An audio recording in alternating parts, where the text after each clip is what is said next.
Welcome back to the channel. I'm Lloyd Purvis and this is Run4Adventure. So in today's video we were supposed to be bringing you our in-depth review of Saucony's new Peregrine 11.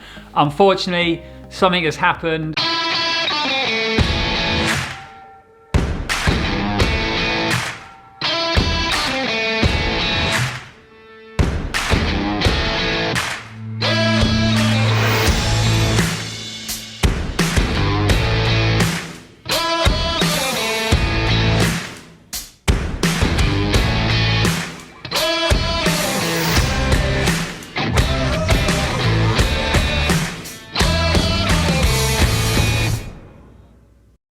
I can't really believe it's happened, but something has happened, so we can't bring that review to you today, guys. Really sorry about that, but if you follow the channel on our other social media platforms, whether it be Instagram or Strava, you probably know what's happened already. But if you're new to the channel or you don't follow us on our other platforms, unfortunately on Saturday evening while running in the Peregrine, getting some more miles into that shoe for the up and coming review, I had an accident.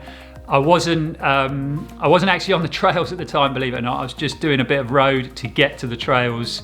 I made a really silly mistake. I wasn't focused, I wasn't concentrating. I was actually feeling really good. My legs were feeling loose. If you follow the channel, you know I've had them calf issues, and I just managed to get a long run in last week, and I was feeling really positive and we were moving in the right directions. And that's exactly what I was thinking while I was running. I was thinking, great, I'm back.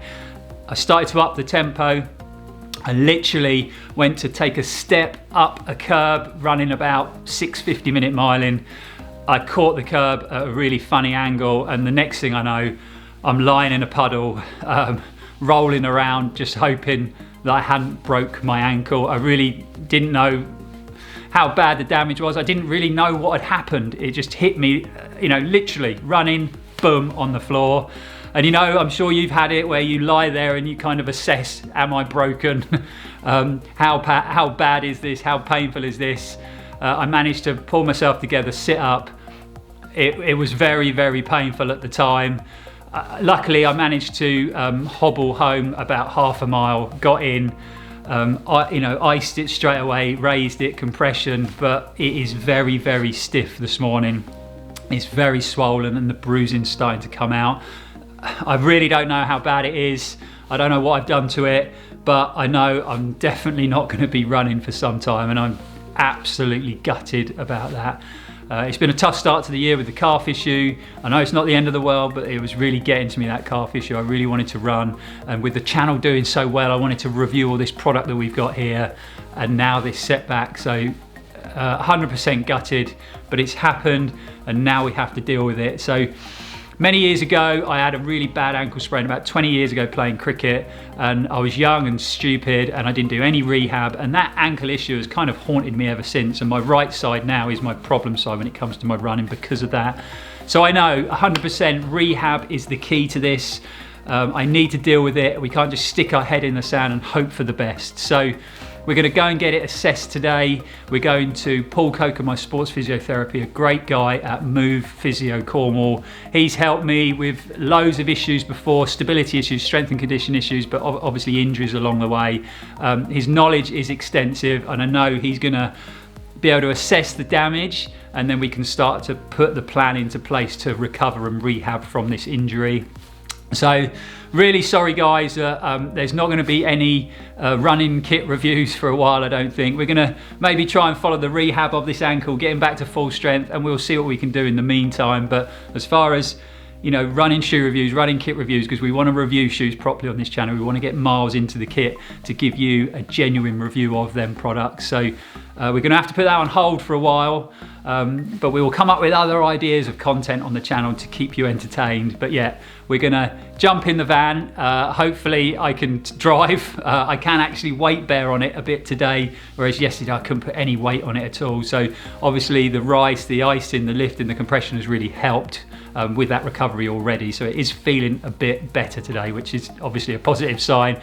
Just before we go, I want to say a massive thanks to all the viewers of the channel, all the supporters, all the followers. Your words of encouragement, your positive vibes have been really, really helpful.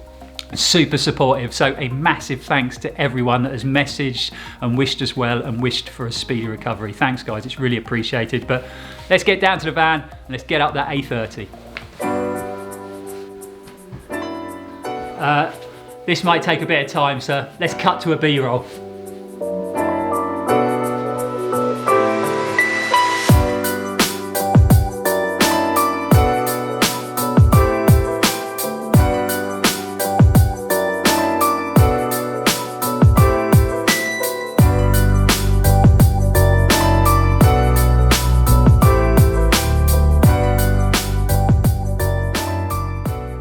Right, we're here, we've arrived, we've made it in one piece, and I was really surprised at how little pain I actually had in my ankle driving, so definitely positive, definitely a big thumbs up so far. Now the next challenge is to make it out of the van and actually make it in to see Paul into Move Physio. So let's see how we get on.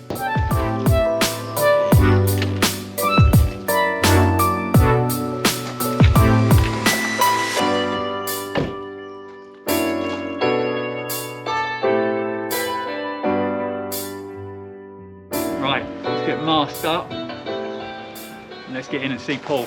Find out what's going on with this flipping ankle. Hopefully you can hear me with this mask on. Down a bit. Oh, look at that, eh? All mod cons here. This really isn't the way I thought I was going to come and see Paul's fancy new clinic, but it is what it is. I suppose we get to see it anyway.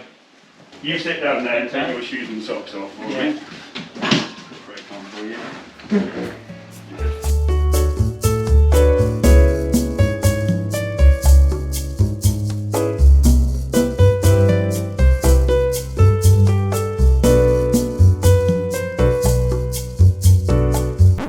Yeah, absolutely. So, yeah, what you're describing is a fairly classic case of CAI, chronic ankle instability. Yeah. And the instability refers to your inability to balance in certain positions, rather than what you referred to a minute ago, that all the tendons and stuff are necessarily torn to pieces. There'll be an element of that, but a lot of what makes our ankle be unstable is the quickness of the nerve and the muscle system as well. And that's what you can feel has now kind of blown out completely at this stage, and so all your balance goes. You want to walk with your leg out to the side. But the first thing that we have to do is try and have you walking a little bit better on it, right? You can feel it's going nowhere until and I've been trying to do lots of keep up, down, side to side. Perfect. I've been doing that, because I know how, now I know how that is. You got to keep it moving, basically. If you can rule out broken bone, and the important thing to know with the ankle, which is why I was asking you about could you walk or were you just making a fuss? It's a bit of pansy. That's what you wanted to say. Well, the rule is if you cannot take 4 consecutive steps within 24 hours of spraining your ankle, this is important, you probably need an x-ray. If you can walk, don't waste people's time and turn up for an x-ray, right? Because this happens thousands of times every weekend around the UK, as people hobble into A&E going, I've sprained my ankle. If you can walk on it, there is a 95% chance that you don't have a clinically significant fracture that needs any kind of attention. So it's a good thing to know, but the sprained ankle is also the classic injury that doesn't get dealt with properly. Right, let's have a little look.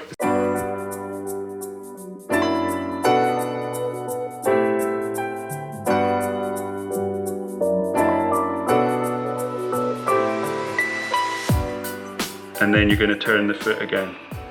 Okay, Kind of like, all right, that, better. The movement feels a lot freer. And this is the thing, hands That's on. Hand is, though.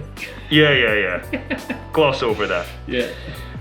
But you can feel that does some good. Yeah, definitely. And that is, the idea is that we're reversing what happened in the injury. So as your foot comes over like this, the whole fibula on the outside of the leg kind of gets pulled down and forward, right? So giving it a feeling like it's going up and backwards is often really helpful. But the first rule of any hands-on treatment in the acute phase of injury, so the first week, is it's got to feel good, not bad. There's got to be more good to it than bad to it, right? So it might sting a bit where I hurt, but you are a big wimp, so. Yeah. And then we're going to turn 3 more. 1, 2, 3.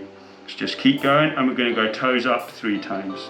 Another area of swelling on this side here, on the outer side of the foot. So this is pretty normal looking tissue, and that is not. It's not painful though. No, it's just spongy. Yeah. And, okay, and that is as much as I would do hands-on wise. Okay, so give me that, and you have a walk on it and tell us if that feels any better or not. Don't lie to your audience. Yeah, no, it does. Just go up and down a couple of steps so we can see that as well. Gets under you a bit more, yeah? tape number 1 is just to try and create a drain for the fluid. So anywhere that we are swollen, this kind of tape that's cut into lots of little strips is going to be really useful. So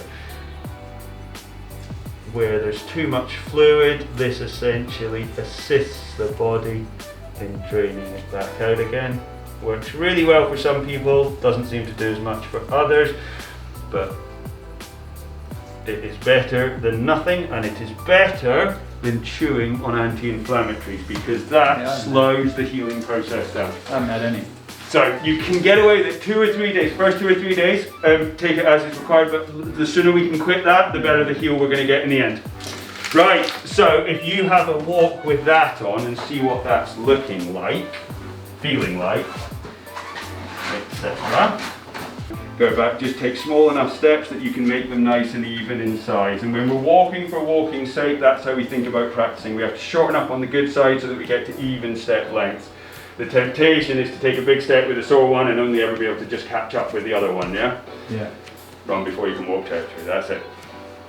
So sitting there, what you're going to do is try and lift the big toe up off the floor and put it back down again. Just that much. Just think, keep the heel down, keep the little toe down, lift up the big toe. And to the P of pain, right? So what we want to do with this is stop the nervous system becoming any more sensitized than it needs to for this injury. And the first P of pain that we feel is always our nervous system protecting us, never our tissue being stretched, right? So you take it to that point knowing that you're not strong enough to actually turn it far enough to cause any problem to whatever structure is injured around that joint ligament structure on the outside of the ankle. But what this does is basically show you that you intend to do this movement again, because as a runner, we have no option. We have to be able to do this, right? Yeah. So that is inversion rolls, and that is a really, really important movement to do. And as it feels more confident, you can start to really give it some beans when you do that movement. But we're going to stay to the limits of that kind of the idea that we go to the P of pain, but no, not beyond that, right? Yeah. So that's going to be really, really useful. And then we want to make the muscle force work in the opposite direction. So if we go like this and then like that. Okay, that's all right. And again, that sort of slight surprise at how well this tissue will stand up to being loaded, even in the acute phase. And this is what we're slowly learning, is rest it less, load it early. So that's just wiggling it, and then you're going to shorten up. So you're going to try and come right round to that position out to the side. There. And just hold that for a count of 10. Just go beyond what feels like a good idea, just slightly. So 10 slow, smooth reps, followed by a couple of 10-second holds on a mini band. That's a really, really nice way just to wake up that muscular system on the outside. So that's getting activity in the muscles going on this side where we've injured. Yeah. And then that first one where you rolled onto the outside, like this, think of this as giving activity into those stretch receptors. Yeah. Yeah, and we want both of those systems to start to work better as soon as we possibly can. And how many times a day should I do that? Like little and often, so basically try and do something with it every 1 to 2 hours that you're awake, but you never do more than like 30 seconds of any one exercise. Yeah. You've done a good one, man. Yeah. Can't believe it, man. So realistically, it's not a grade 1 ankle sprain, it's a grade 2 to 3, and therefore you are expecting to not run for 4 to 6. Yeah, I know. Simple. The timelines are different for everyone, and this is why it's always hard, and we always give zones for that. We can be much more definitive about it if we said something like, it's not a good idea to run until a basic knee bend feels basically the same on both sides. It's not a good idea to try running until you can hop comfortably on one leg. I think you were just unlucky there, really. Yeah, it was just unlucky and just not concentrating. You know? And that does then affect the way that you get out of it, which is, hopefully a little bit quicker than if you've got some fundamental flaw that you need to correct before you go back in and do it again. But the big thing with this is you get the swelling out really fast. That becomes something you're kind of obsessed over, and flossing it a couple of times a day and causing yourself moderate discomfort as you're doing that is no bad thing at all. And then you work on that movement, that movement, and that movement, and you don't walk too much, because the biggest mistake is that not enough drills, not enough time self-treating with elevation, ice, etc. too much reliance on things like necking ibuprofen and just walking too much on it and thinking that walking will make it better. On the whole, if we think about the sprained ankle, it probably wants 3 to 7 days before it's ready for anything like normal volumes of walking. The general advice of keep going and carry on is easy to misinterpret. We need generally people to do more exercising than feels natural and do less function that feels natural. Look at me walking out of the physio place. Sorry about the shaky camera work. Paul, you are a legend. Can we? We like that. Yeah. Cheers, Nice man. one. You're a star. Take good care, guys. Thanks, mate. We'll see you soon. Bye. Cheers, Paul. Well, that was brilliant. It was painful. It was a bit intense at times, but my God, the ankle feels so much better. Right, time to get back in the car. This bit's not as easy. Woo! Get this face mask off. Wowzers.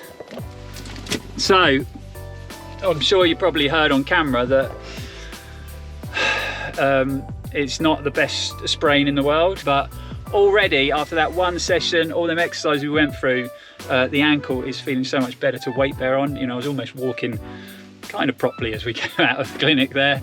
But we're coming back on Friday morning for another session, giving me loads of exercises you saw in the video to do at home. I'm going to definitely stick to them exercises and do them all. I know how important, when we're coming back from an injury like this, a sprained ankle, how important these exercises are, having made lots of mistakes in the past. So we're definitely going to be sticking to all them exercises, and we're going to bring you along, guys, and show you the process, and hopefully show me going through this whole rehab process with this ankle and getting back to doing some running. I've got to get back soon. I've got so much kit to run and test and review on the channel and to bring you guys reviews at home. So hopefully we'll stick to everything. We'll get back very soon. But thanks for watching, guys. Also, like I said earlier in the video, thanks so much for all the messages of support. It's been amazing, the messages, really encouraging, really positive stuff. So thanks for that, guys. We will see you on the channel very soon. Thanks for watching the video, and as always, stay safe and you guys keep on running.